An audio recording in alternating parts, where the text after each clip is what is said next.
And now to the ICE raids and the controversy over face masks. Some state lawmakers want to ban the mask, saying they help ICE agents and to operate like the secret police. And at the state capitol today, lawmakers took up the issue.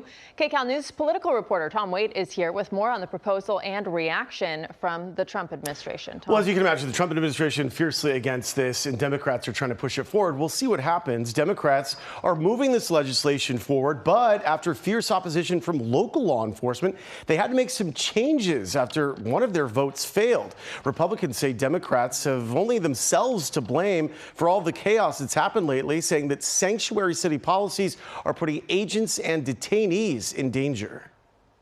There is no place for the activities of secret police in a free and democratic society. State Democrats say masked immigration agents are sparking fear and terror. They're continuing their push to force ICE to uncover their faces with new legislation to ban the coverings. For me, no one enforcing the law should get to hide from the people that they serve. This bill is about transparency. A local police officer wearing a ski mask, we would all be horrified. They're not doing that. The Trump administration is blasting the proposed legislation. Over the weekend, DHS Secretary Kristi Noem said immigration agents and their families continue to be the target of violence. Oh my goodness, thousands of them have.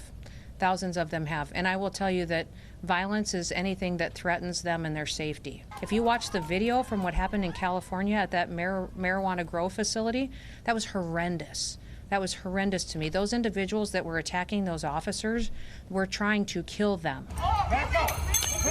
And while Democrats are generally unified in their opposition to the Trump administration's aggressive immigration enforcement sweeps, Democrats, even with their supermajority in the legislature, had to make changes to the bill in order to keep it moving through the legislature after pushback from state, county, and local law enforcement agencies who want their officers and deputies exempted. We're in an unprecedented area, I get this, but to put us in with everything that's being described from the federal agents is not the way to do it. By making it a crime against an officer, mandate in this bill that it applies to all federal agents and go after them, and then on anything relating to local law enforcement, mandate minimum standards. Democrats agreed on exemptions, like for SWAT teams and undercover operations. Republicans say none of this would be necessary if California was not a sanctuary state. What happened in the past is our local law enforcement would be working with the federal government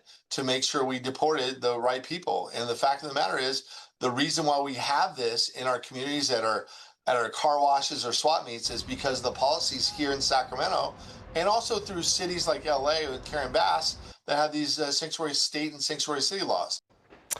There's still the big question that even if Democrats pass this bill and the governor were to sign it into law, whether ICE would even comply. They're a federal agency and this would be a state law. So we've seen a lot of this stuff go to court.